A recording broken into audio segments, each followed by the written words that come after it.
அஸ்ஸலாமு அலைக்கும் வரஹ்மத்துல்லாஹி வபரகாத்துஹு. அல்ஹம்துலில்லாஹி ரப்பில் ஆலமீன் வனுஸல்லி வனுஸல்லிமு அலா ரசூலில் கரீம் வ அலா ஆலிஹி வ அஸ்ஹாபிஹி அஜ்மஈன். قال الله تعالى في محكم كلامه القديم والفرقان الحميد أعوذ بالله من الشيطان الرجيم بسم الله الرحمن الرحيم يا أيها الذين آمنوا اتقوا الله وكونوا مع الصادقين. وقال نبينا محمد رسول الله صلى الله عليه وسلم إنما القبر روضة من رياض الجنة أو حفرة من حفر النيران. اللهم صل على سيدنا محمد وعلى آل سيدنا محمد وأنزله المقعد المقرب عندك يوم القيامة. எல்லாம் வல்ல அல்லாஹுவின் திருப்பெயர் போற்றி புகழ்ந்து அன்னலம் பெருமானார் முஹம்மதுன் ரசூலுல்லாஹி ஸல்லல்லாஹு அலைஹி வஸல்லம் அவர்கள் மீது சலாத்தையும் சலாமையும் கூறி அன்னாரின் மீதும் அன்னாரை பின்பற்றிய சத்திய சஹாபாக்கள், நல்லோர்கள், சுகதாக்கள், சாலிஹீன்கள், குறிப்பாக இமாம்கள், இறைநேச செல்வர்கள், இந்த ஜும்மாவுக்கு வருகை தந்திருக்கக்கூடிய வர இருக்கிற எல்லா மக்களின் மீதும் எல்லாம் வல்ல அல்லாஹுவின் அன்பும் அருளும் நிறைவாக நின்று நிலவட்டுமாக என்ற துவாவோடு, வல்ல அல்லாஹ் நம்முடைய பாவங்களை, தவறுகளை மன்னித்து அவனுடைய திருப்பொருத்தத்திற்குரிய நன்மக்களாக நம் எல்லோரையும் சேர்த்து அருள் புரிவானாக.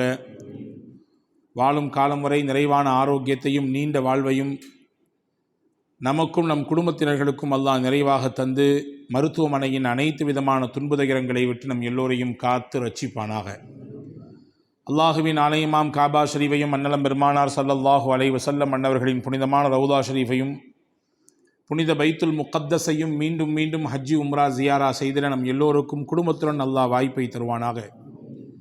உலகை விட்டு மூச்சடங்கும் நேரம் லா இலாஹ இல்லல்லாஹ் முஹம்மது ரசூலுல்லாஹ் என்ற திருக்கலிமாவை சொல்லி நம்முடைய ஆத்மாக்களை அல்லாஹ் கைப்பற்றி நாளை ஃபிர்தௌஸ் என்ற உயர்ந்த சொர்க்கத்திலே கண்மணி நாயகம் ஸல்லல்லாஹு அலைஹி வஸல்லம் அன்னவர்களின் தலைமையின் கீழே நம்மையும் நம்மை பெற்றவர்கள், நமக்கு கல்வி தந்த உஸ்தாதுமார்கள், நம்மிடத்திலே துவாவுக்காக வேண்டிக் கொண்டவர்கள், இந்த முன்னேற்றத்திற்கு காரணமான அத்துணை மக்களையும் அல்லாஹ் ஜன்னத்துல் ஃபிர்தௌஸிலே ஒன்றிணைப்பானாக.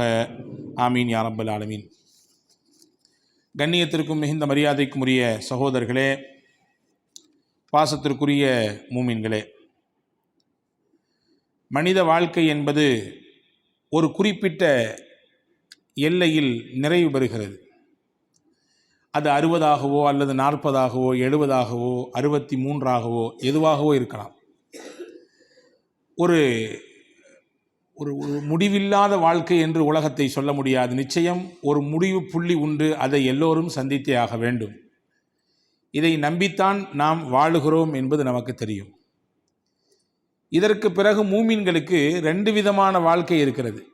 ஒன்று, நியாய தீர்ப்பினார் அன்று நாம் செய்த நன்மை தீமைகளுக்கு விசாரிக்கப்பட்டு அதற்கு பிறகு இருக்கிற மறுமை நாளைக்கு பிறகு இருக்கக்கூடிய நிரந்தரமான ஒரு வாழ்வு.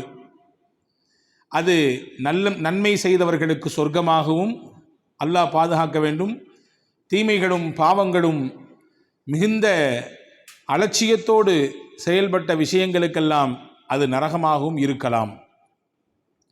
இதற்கு இடைப்பட்ட வாழ்க்கை ஒன்று இருக்கிறது.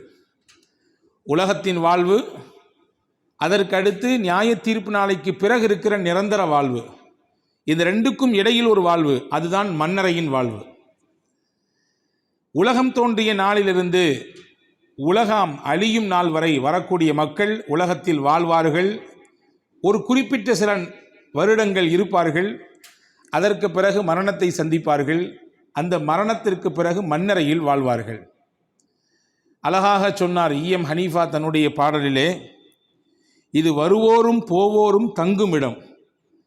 வருபவர்களும் போவர்களும் தங்குவதற்கு அல்லாஹ் ஏற்பாடு செய்திருக்கக்கூடியது தான் இந்த உலகம். இதுவல்ல நமக்கு சொந்த இடம், அங்கு இருக்குது வேறு புதிய இடம். இது நமக்கு சொந்த இடம் இல்லை, நமக்கான ஒரு இடம் உண்டு. அந்த இடத்தை நாம் எப்படி வடிவமைத்து கொள்ளப் போகிறோம் என்பதை, அந்த பேனாவை நம் கைகளில் தான் அல்லாஹ் கொடுத்திருக்கிறான். அதை எப்படி ஒளிமயமாக மாற்றப் போகிறோம், எப்படி விசாலமாக மாற்றப் போகிறோம், எப்படி மனம் கமலக்கூடியதாக மாற்றப் போகிறோம், நம்மை சொக்க வைக்கக்கூடிய சுகம் தரக்கூடிய இடமாக எப்படி அதை மாற்றப் போகிறோம் என்பதை உங்களுக்கு நான் முடிவு செய்ய முடியாது.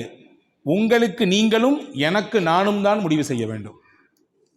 அன்பு சகோதரர்களே, மன்னரை என்பது மர்மங்கள் நிறைந்தது. யாரும் போய் பார்த்துவிட்டு வந்த தகவலை இதுவரை சொன்னதாக எங்கும் இல்லை உலகத்தில். மன்னரையை பற்றி பெருமானா ஸல்லல்லாஹு அலைஹி வஸல்லம் நிறைய பேசியிருக்கிறார்கள். நீங்கள் பாருங்கள், உலகத்தில் தோன்றிய எத்தனையோ மதங்கள், அதனுடைய வழிகாட்டிகள் யாரும் இப்படி மன்னரையை பற்றி பேசியதாக தெரியவில்லை. முகம்மது நபி பேசினார்கள். விஞ்ஞானங்கள் எவ்வளவோ விஷயங்களை நமக்கு வரிந்து கொட்டி கொண்டு அடுக்கடுக்காக எடுத்து சொல்லுகிறது, விரிவுரை செய்கிறது.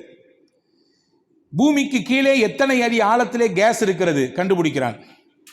பூமிக்கு கீழே எந்த இடத்திலே எரிவாயு இருக்கிறது, பெட்ரோல் இருக்கிறது, எங்கே கச்சா எண்ணெய் இதையெல்லாம் கண்டுபிடித்து அதற்கான விஷயங்களை சொல்லிக் கொடுக்கிறார்கள். உலகம் அதை பயன்படுத்துகிறது. ஆனால் மண்ணறையில் என்ன நடக்கிறது என்று யாராவது இதுவரை கண்டுபிடித்து சொன்னதுண்டா? அப்படி சொல்ல முடியுமா? விஞ்ஞானமும் வளர்ச்சியும் விழிபிதுங்கி நிற்கக்கூடிய இடம் மண்ணறை வாழ்வு. மனிதன் மரணத்தை கண்டு பயப்படுகிறான். ஆனால் மரணத்திற்கு பிறகு மண்ணறை வாழ்வை கண்டு நாம் அதிலே என்ன நடக்கப் போகிறதோ என்று யோசித்திருக்கிறோமா, கற்பனை செய்திருக்கிறோமா என்பது மிகப்பெரிய கேள்விக்குறியாக நிற்கிறது. அடக்கஸ்தலத்திற்கு பல நபர்கள் மரணித்ததற்கு பிறகு நாம் போகிறோம், நல்லடக்கம் செய்யக்கூடிய அந்த நிகழ்ச்சியிலே பங்கெடுக்கிறோம் அந்த இடத்திலே. ஆனால் அங்கே போனதற்கு பிறகும் கூட நம்மிலே பலரின் பேச்சு இந்த உலகத்தை மட்டுமே சுத்தி சுத்தி நிற்கிறது. உலகத்தின் உலகம் முடிவு பெற்றதற்கு பிறகு, உலகத்தை விட்டு நாம் விடை பெற்றதற்கு பிறகு இந்த இடம்தான் நமக்கான இடம் என்பதை பற்றி சிறிது நேரம் சிந்திப்பதற்கு கூட நம்மிலே பலருக்கு நேரமே இல்லை. உள்ளே நுழைகிற பொழுது என்ன சொல்ல வேண்டும் என்று நபிகள் நமக்கு கற்றுத்தந்தார்கள். மன்னரைக்குள்ளே நுழையும் பொழுது அது எந்த ஊர், எந்த நாடு மன்னரையாக இருந்தாலும் சரிதான், எந்த பகுதியிலே இருக்கக்கூடிய அடக்கஸ்தலங்களாக இருந்தாலும் சரிதான், உள்ளே நுழைகிற பொழுது அழகான ஒரு சலாமை நமக்கு கற்றுத்தந்தார்கள். அஸ்ஸலாமு அலைக்கும் யா தியார கௌமில் முஃமினீன். மூமின்கள் அடக்கம் செய்யப்பட்டிருக்கக்கூடிய இந்த இடத்திலே உங்கள் அடங்கியிருக்கக்கூடிய அனைத்து கபராடிகளுக்கும் ஏக இறைவனின் சாந்தி சமாதானம் உண்டாகட்டும். இது ஒரு துவா.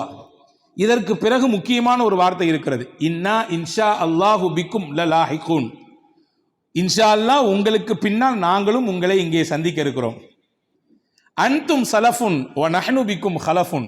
என்ன நீங்க முன்னாடி போயிட்டீங்க, இந்தா நாங்க பின்னாடி வந்துகிட்டே இருக்கிறோம். என்ன நீங்க முன்னாடி போய் அங்க படுத்துக்கிட்டீங்க, இதோ நாங்களும் படுப்பதற்கு தயாராகி கொண்டிருக்கிறோம், இங்கே தான் படுக்க போகிறோம், உறங்க போகிறோம். இங்கே நமக்கான கேள்வி, இந்த வார்த்தை சொல்லும் பொழுது நம் உறக்கம் நிம்மதி தரும் உறக்கமாக இந்த இடத்தில் இருக்குமா என்று நம்மிலே எத்தனை நபர் உள்ளத்தை பார்த்து கேட்டிருப்போம் என்பதை யோசிக்க வேண்டும். நபிகள் சொன்னார்கள், மன்னரைகளை நீங்கள் சந்தியுங்கள், அங்கே நல்லடக்கம் செய்யப்பட்டிருக்கக்கூடிய நபர்களை போய் நீங்கள் ஜியாரத் செய்யுங்கள். ஏன் தெரியுமா? துதக்கிருல் ஆஹிரா, மறுமையை அது உங்களுக்கு நினைவுபடுத்தும். உங்கள் மரணத்தின் அந்த முடிவை உங்களுக்கு அது நினைவுபடுத்தும். எனவே நீங்கள் அதிகமாக நீங்கள் மன்னரை வாசிகளை சந்திக்க செல்லுங்கள் என்று அருமை நாயகம் முஹம்மது ரசூலுல்லாஹி ஸல்லல்லாஹு அலைஹி வஸல்லம் அவர்கள் சொல்லித் தந்தார்கள். அன்பு சகோதரர்களே, 4 பெரும் ஹலீஃபாக்கள் இருந்தார்கள், நமக்கு தெரியும்.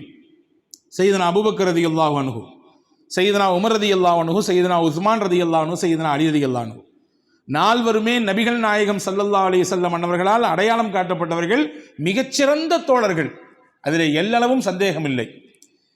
இந்த 4 தனித்துவமான, ஒவ்வொருவருக்கும் சில தனித்துவங்கள் இருக்கிறது. அதிலே முக்கியமானவர் சையதுனா உஸ்மான் கனி ரலியல்லாஹு அன்ஹு. உஸ்மான் இப்னு அஃபான் ரலியல்லாஹு பற்றி பெருமானார் நிறைய பேசியிருக்கிறார்கள். இன்னலி குல்லி நபியின் ரஃபீக் வ ரஃபீக் அஹ்லில் ஜன்னா உஸ்மான். எல்லா நபிக்கும் ஒரு ரஃபீக்கை அல்லாஹ் கொடுப்பான், நெருங்கிய தோழரை, நெருங்கிய நண்பரை அல்லாஹ் கொடுப்பான். எனக்கு சொர்க்கத்திலே நண்பராக இருக்கக்கூடியவர் உஸ்மான் நாங்கள் ஸல்லல்லாஹு அலைஹி வஸல்லம். சொர்க்கத்திலே எனக்கு நண்பராக இருக்கக்கூடிய ஒரு உஸ்மான் என்றார்கள் பெருமானார் ஸல்லல்லாஹு அலைஹி வஸல்லம். உஸ்மான் ரலியல்லாஹு அன்ஹு இயற்கையிலேயே ரொம்ப நாணமிக்கவர்கள், வெட்கம் அவர்களுக்கு, வெட்கத்தை தன்னுடைய ஆடையாக உடுப்பாக உடுத்தி கொண்டவர்கள். எதையுமே முழுமையாக பார்வையில் கூட பார்க்க மாட்டாங்க, தலையை குனிஞ்சிக்குவாங்க. உஸ்மான் ரலியல்லாஹு அன்ஹு அவர்களின் வரலாற்றை வாசிக்கும் பொழுது ஒரு செய்தி நமக்கு தெரிகிறது. ரசூலுல்லாஹ் சொர்க்கவாதி என்று அடையாளப்படுத்திய 10 நபர்களின் முக்கியமான நபித்தோழர் செய்தனா உஸ்மான் ரதியல்லாஹு அன்ஹு. மன்னரைகளை கடந்து போகும் பொழுது உஸ்மான் ரதியல்லாஹு அன்ஹு தேம்பி தேம்பி அழுவார்கள். நீண்ட பெரிய தாடி அவர்களுக்கு உண்டு. அந்த தாடிகளில் கண்ணீர் வந்து அப்படியே சொட்டி கொண்டிருக்குமாம். தாடியின் வழியாக கண்ணிலிருந்து வரக்கூடிய கண்ணு நீர் அப்படியே சொட்டுமாம். அந்த அளவுக்கு அழுகிறார்கள். அவர்களின் அழுகையின் வீரியம் எவ்வளவு இருந்தது என்பதை புரிவதற்காக. அப்போ அவங்கள்ட்ட கேட்டாங்க, சொர்க்க நரகத்தை பற்றி எல்லாம் உங்களுக்கு நிறைய பேசப்படுகிறது, ரசூலுல்லாஹ் சொல்லியிருக்காங்க, குர்ஆன் சொல்றது, அந்த நரகத்தினுடைய வேதனைகள் அதனுடைய காட்சிகள் எப்படி இருக்கும் என்பதையெல்லாம் குறித்து விரிவாக விவரிக்கப்பட்ட பொழுது கூட நீங்கள் இப்படி கலங்கவில்லையே உஸ்மான், ஏன் கபரை கடக்கும் பொழுது இப்படி கலங்குகிறீர்கள், ஏன் இப்படி அழுகிறீர்கள் என்று செய்தனா உஸ்மான் ரதியல்லாஹு இடத்திலே கேட்ட பொழுதுதான் சொல்லுவார்களாம், அவ்வளு மன்சிலின் மின் மனாசிலில் ஆகிரா, ஆகிரத்தினுடைய முதல் படி இங்கே தான் துவங்குகிறது. ஆகிரத்தினுடைய முதல் ஸ்டெப் இது. இங்க ஜெயிச்சா அடுத்து எல்லாமே ஜெயிக்கலாம், இங்க தோந்து போனா எல்லாமே தோல்விதான். ஃபர்ஸ்ட் என்ட்ரன்ஸ் இது. இங்க ஜெயிச்சு உள்ள போனாதான் நாம் அடுத்தடுத்த கட்டங்களில் மேலே வர முடியும், ஜெயிக்க முடியும். இங்கே வீழ்ந்து போய்விட்டால் நம் மொத்தமும் வீணாகி போய்விடும் என்றார்கள் செய்தனா உஸ்மானே கனி ரலியல்லாஹு அன்ஹு. அன்பு சகோதரர்களே, மன்னரை என்பது நிச்சயமாக நானும் நீங்களும் சந்திக்க வேண்டிய இடம். அதை நாம் எப்படி மனவரையாக மாற்றப் போகிறோம்? ஒரு புது மாப்பிள்ளை, அவளுக்கு அன்றைய நாள் முதல் இரவு, புதிதாக நிக்காஹ் செய்திருக்கிறார், முதலாக தன்னுடைய இல்லாளோடு இணைய போகிறார். அந்த இரவை எப்படி எதிர்பார்ப்பார் அவர்? தன் மனதிற்கு நெருக்கமான, தன் அன்புக்கு உரியவளாக இருக்கிற அந்த மனைவியோடு தனிமையில் இருக்கக்கூடிய அந்த நேரத்தை எவ்வளவு தூரம் அவர் கற்பனையோடும் மிகுந்த எதிர்பார்ப்போடும் எதிர்பார்ப்பார்.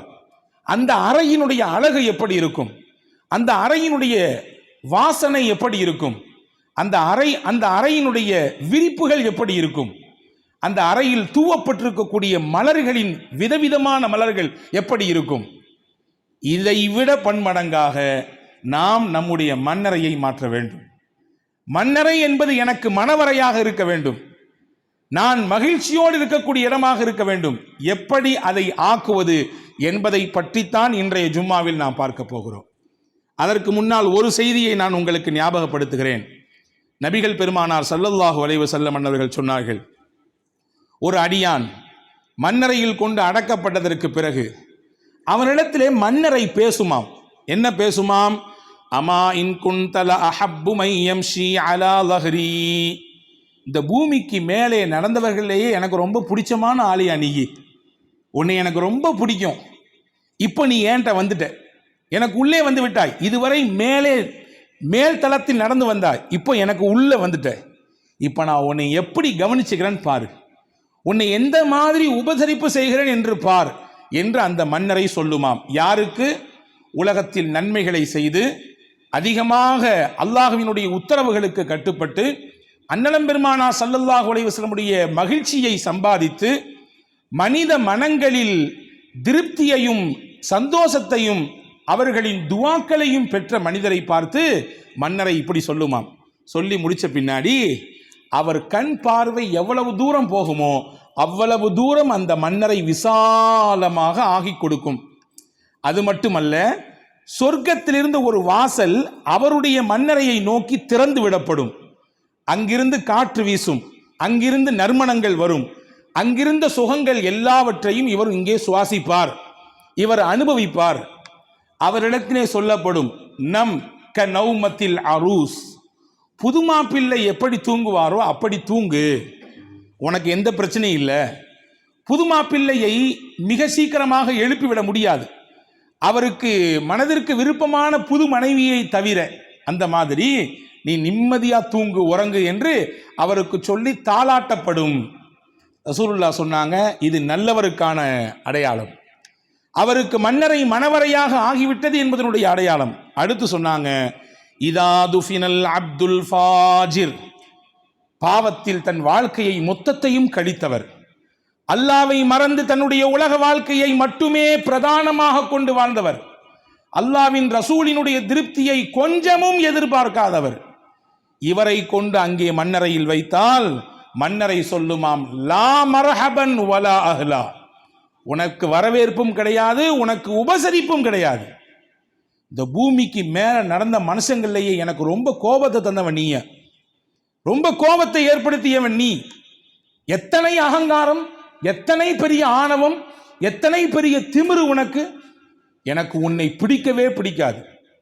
இப்ப நீ என்கிட்ட வந்துட்ட, மேல நடந்துட்டு இருந்த, இப்ப கீழே வந்துட்ட. உன்னை நான் என்ன பண்றேன் பாரு, உன்னை நான் என்ன பண்ண போகிறேன் என்பதை நீ பார்க்கத்தான் போகிறாய் என்று சொல்லிவிட்டு அந்த மன்னரை அவரை நெருக்குமாம். அந்த நெருக்கும் விதத்தை பெருமானா ஸல்லல்லாஹு அலைஹி வஸல்லம் அப்படியே விவரித்தார்கள். தன்னுடைய 2 கரங்களை தூக்கி அந்த கரங்களிலே இருக்கக்கூடிய விரல்களை எடுத்து இப்படி காண்பித்தார்கள். இந்த விரல் இந்த கையில் இருக்கக்கூடிய விரலோடு எப்படி பின்னி பிணைகிறதோ இப்படி அவனுடைய உடல் பின்னப்படும், பிணையப்படும். வலது பக்கம் இருக்கக்கூடிய விலா எலும்பு இடது பக்கத்திற்கு போய்விடும், இடது பக்கத்தில் இருக்கக்கூடிய விலா எலும்பு வலது பக்கத்துக்கு வந்துவிடும். உடலில் இருக்கக்கூடிய எலும்புகள் எல்லாம் அப்படியே நொறுங்கிவிடும், சின்னாபின்னமாகிவிடும். சொல்லிட்டு சொன்னாங்க ஸல்லல்லாஹு அலைஹி வஸல்லம், அந்த கபரிலே அவனுக்கு ஒரு மிகப்பெரிய பாம்பின் கூட்டமே சாட்டப்படும். 70க்கும் அதிகமான பாம்புகள் அங்கே அவனின் மீது தீண்டுவதற்காக வேண்டி அல்லாஹ் போட்டு விடுவான். சொல்லிட்டு சொன்னாங்க ஒரு செய்தி, அந்த பாம்பின் விஷமும் அதன் மூச்சும் எவ்வளவு ஆபத்தானது என்பதை ரசூலுல்லாஹ் நமக்கு சொல்றாங்க. அந்த கபரில் இருக்கும் ஒரே ஒரு பாம்பு இந்த பூமியிலே ஒரு சின்ன மூச்சை இழுத்து விட்டால் என்ன ஆகும் தெரியுமா? மொத்த பூமியும் நாசமாகி போய்விடும். அதனுடைய ஒரு சிறு மூச்சு இந்த பூமியிலே பட்டால் புற்பூண்டுகள் முளைக்காது, தாவரங்கள் வளராது, எந்த ஒரு தானியங்களும் கிடைக்காது. அவ்வளவு நாசத்தை ஏற்படுத்திவிடும் அந்த ஒரு பாம்பின் சிறு மூச்சு. அப்படி என்றால் அதன் மூச்சுக்கே இவ்வளவு பெரிய சக்தி என்றால், அது மாதிரி 70 பாம்புகள் சேர்ந்து ஒரு அடியானை தீண்டினால் அவன் கதி என்ன என்று கேட்டார்கள் பெருமானா ஸல்லல்லாஹு அலைஹி வஸல்லம். அவன் அலறுவான், அவன் சத்தமிடுவான். அவனின் சத்தம் யாருக்கு கேட்கும்? அவனுடைய அலறல் யாருக்கு கேட்கும்? கூப்பிடுவான், வாருங்கள், உதவுங்கள், இப்படி தனியாக விட்டு போய்விட்டீர்களே, நான் என்ன செய்வது என்று அலறுவான்.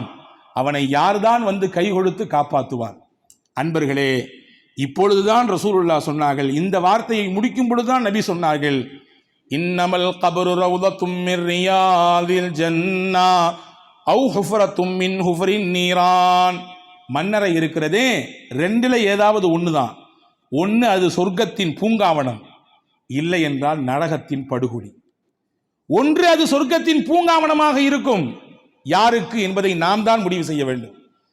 நமக்கான இடம் மன்னரை சொர்க்கத்தின் பூங்காவனமா, இல்லை அல்லாஹ் பாதுகாக்க வேண்டும் நரகத்தின் படுகொலியா? இந்த 2ல் ஏதாவது ஒண்ணுதான் நடக்கும். 2ம் இல்லாம அங்கு கொஞ்சம் இங்க கொஞ்சம் அப்படியும் கிடையாது. ஒன்று சொர்க்கத்தின் பூங்காவனமாக இருக்கும், இல்லை என்றால் நரகத்தின் படுகொலியாக இருக்கும்.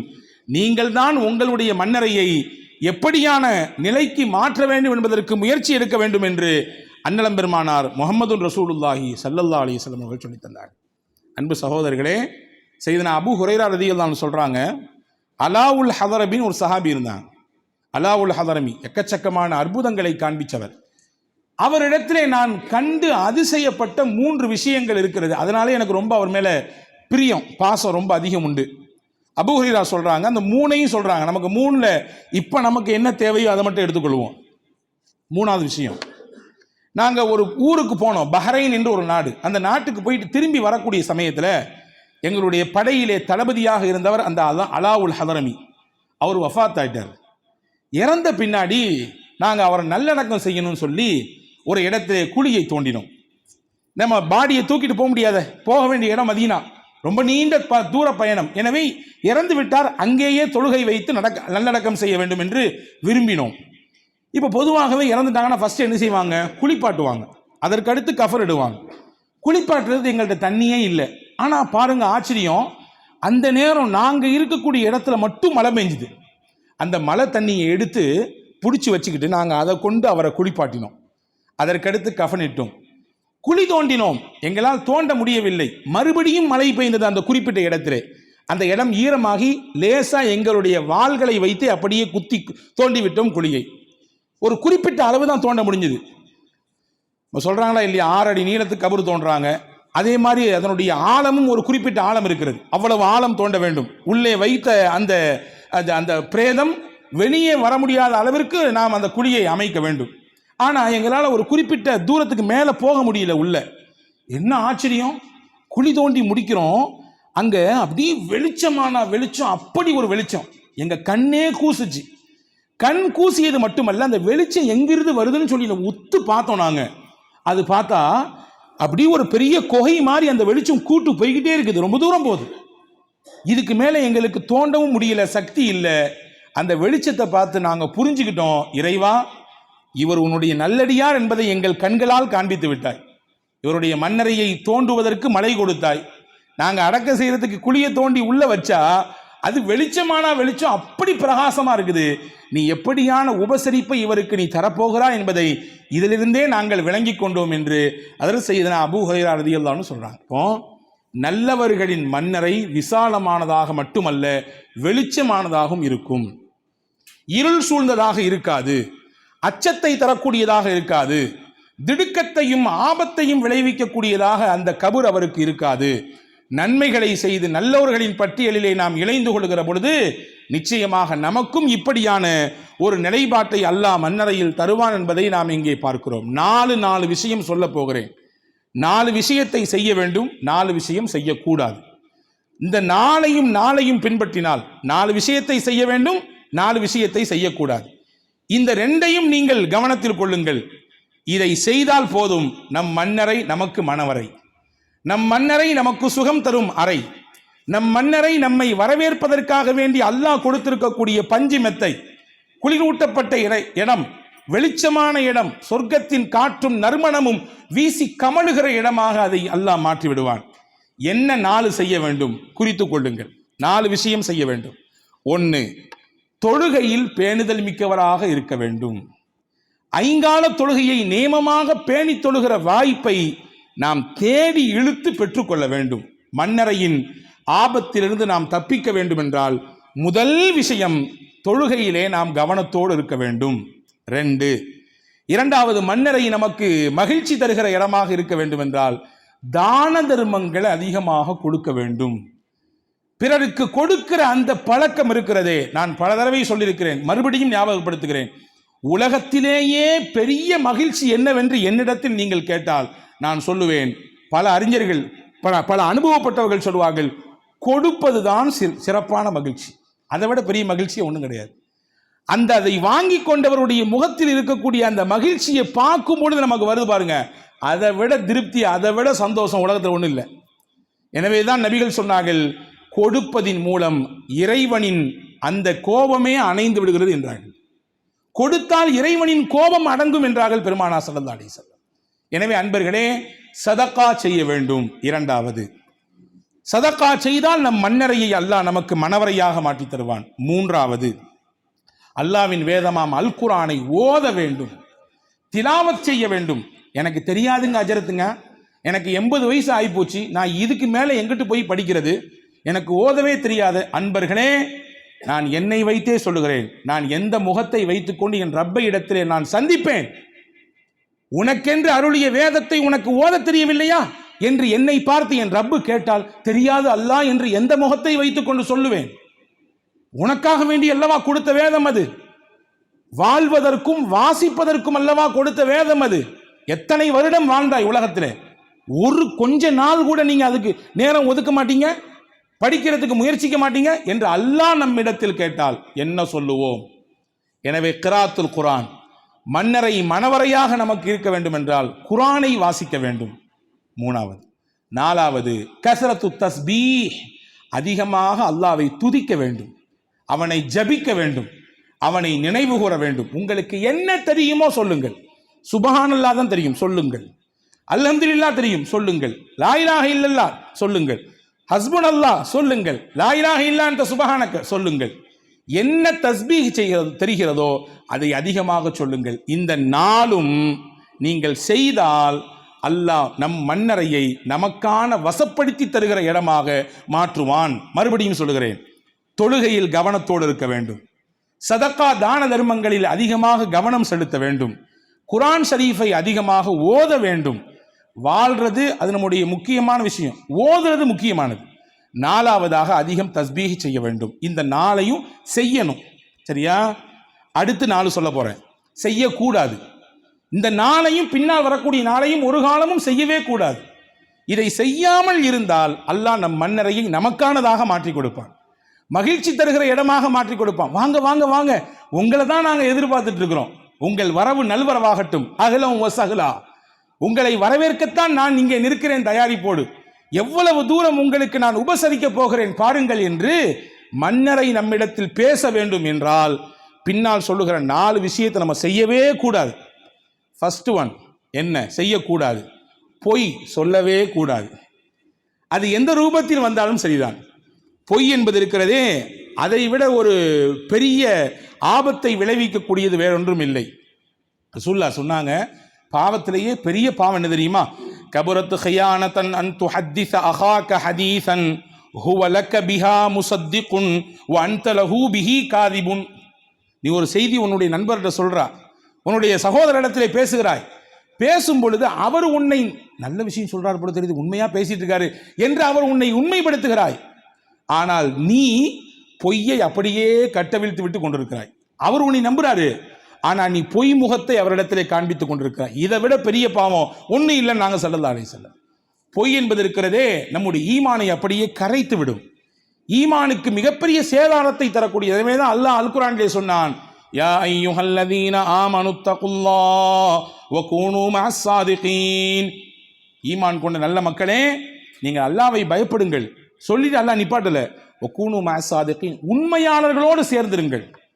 உங்கள் பேச்சில் பொய் இருக்கக்கூடாது, உங்கள் செயல்பாட்டில் பொய் இருக்கக்கூடாது, உங்களுடைய நடவடிக்கையிலே பொய் வெளிப்படக்கூடாது, உங்கள் கொடுக்கல் வாங்கலிலே பொய் இருக்கக்கூடாது, உங்களுடைய உறவுகளிலே பொய் இருக்கக்கூடாது. பொய்யை நீங்கள் தவிர்த்து வாழ வேண்டும்.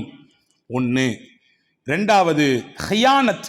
ஹியானத் என்றால் நம்பிக்கைக்கு மோசடி செய்யுதல், நம்பியவருக்கு மோசடி செய்யுதல். இந்த விஷயமும் இருக்கக்கூடாது.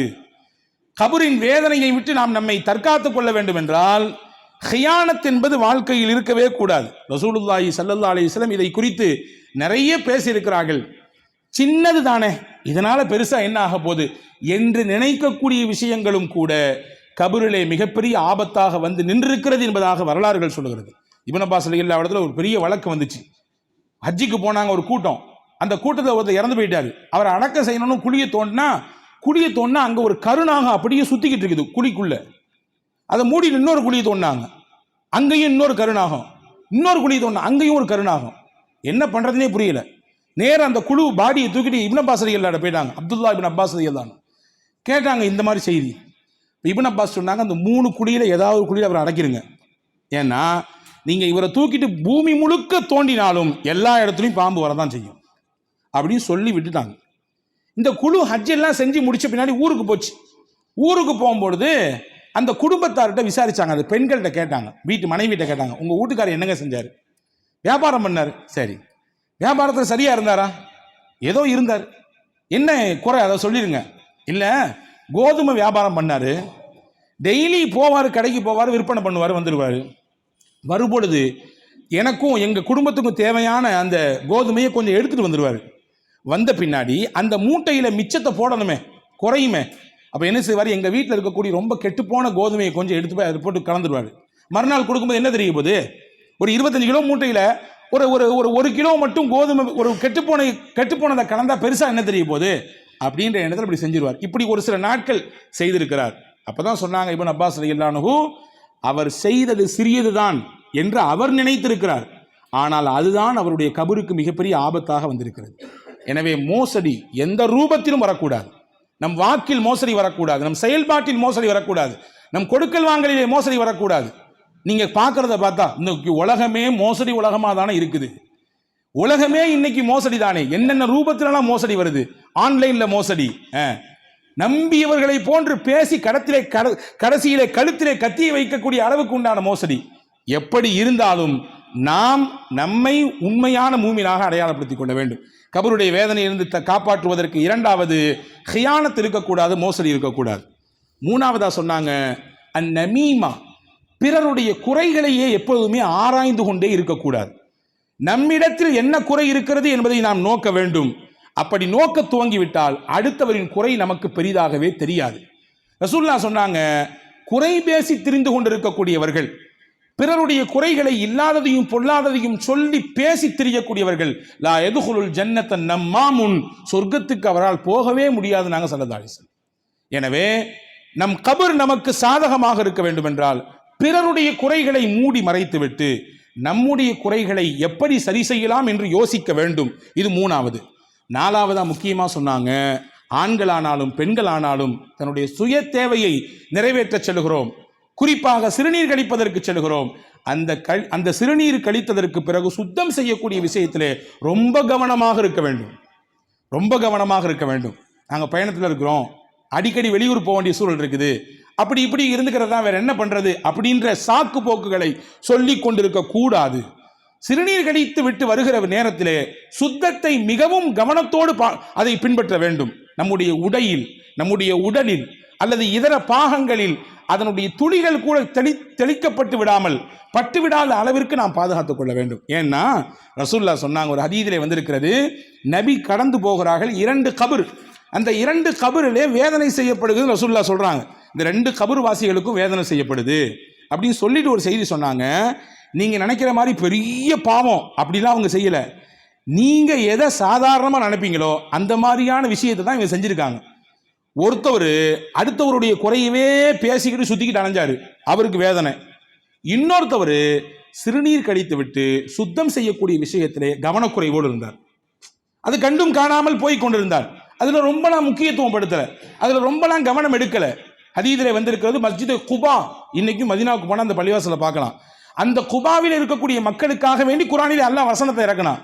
என்ன சொன்னான்னா, அவங்க ரொம்ப சுத்தமாக இருக்கிறாங்க, சுத்தத்தை ரொம்ப பிரியப்படுறாங்க, அதை கரெக்டாக ஃபாலோ பண்ணுறாங்க. ரசூலுல்லாஹ் போய் கேட்டாங்க, உங்களை பற்றி இவ்வளோ பிரபலமாக அல்லாஹ் பேசுகிறானே, நீங்கள் என்ன பண்ணுறீங்க? நாங்கள் டேலா கட்டியை வச்சும் சுத்தம் பண்ணுவோம், தண்ணீரை வச்சும் சுத்தம் பண்ணுவோம், ஏதாவது ஒன்று இருந்தாலே போதுமானது தான். ஆனால் அதில் ஒரு சின்ன குறை கூட வந்துவிடக்கூடாது என்பதற்காக வேண்டி 2ஐயும் பயன்படுத்துவோம் என்று சொன்னார்கள். எனவே அன்பு சகோதரர்களே, இந்த விஷயம் ரொம்பவும் கவனமானது. எனவே தான் ரசூலுல்லாஹ் சொன்னாங்க, இஸ்தன்சிஹூ மினல் பவுல், சிறுநீர் கழித்து விட்டு சுத்தம் செய்யக்கூடிய விஷயத்தில் ரொம்ப கவனமாறீங்க. இன்ன ஆமத்தல் கபரி மின்ஹு, கபரின் வேதனை என்பது பெரும்பாலும் அதனாலும் ஏற்படுகிறது, பெரும்பாலும் அதனாலும் ஏற்படுகிறது என்று சொல்லிட்டு 2 பசுமையான மரக்கட்டைகளை உடைத்து வந்து அந்த 2 கபருக்கு மேல நட்டி வச்சாங்க. இன்னைக்கு நம்ம அடக்கம் செஞ்ச பின்னாடி நட்டி வைக்கிறோமா இல்லையா? இது எதனுடைய சுன்னத்? ரசூலுல்லாஹ்வுடைய சுன்னத். வச்சுட்டு சொன்னாங்க, இந்த பசுமை மாறும் வரை, இது காய்ந்து போகும் வரை உள்ளே இருக்கக்கூடிய கபர் வாசிகளின் அந்த வேதனை குறைக்கப்படுகிறது என்றார்கள் பூமான் நபி ஸல்லல்லாஹு அலைஹி வஸல்லம். எனவே 4 விஷயம் செய்யவே கூடாது, 4 விஷயம் செய்யவே கூடாது. 1, பொய் எந்த ரூபத்திலும் நம்முடைய வாழ்க்கையில் வரக்கூடாது. 2, நம்பிக்கைக்கு உரியவராக கடைசி வரை நாம் இருக்க வேண்டும். யாருக்காகவே நாம் மாற வேண்டிய அவசியம் இல்லை. இல்ல சூழல், சந்தர்ப்பம், வேலை பார்க்கிற இடத்தினுடைய நிர்பந்தம், இந்த சாக்கு போக்கெல்லாம் சொல்லக்கூடாது. நாம் நம்பகமானவராக இருக்க வேண்டும். 2, மூணாவதாக நபி பெருமான் சொன்ன அந்த விஷயத்திலே மூணாவதாக பிறருடைய குறைகளை தோண்டி துருவி ஆராய வேண்டும் என்ற சிந்தனைகளை எடுத்து விட வேண்டும். 4வது சிறுநீர் கழிக்கக்கூடிய அந்த விஷயத்திலே, மலஜலத்தினுடைய விஷயத்திலே ரொம்பவும் சுத்தமாக பேணுதலாக இருக்க வேண்டும்.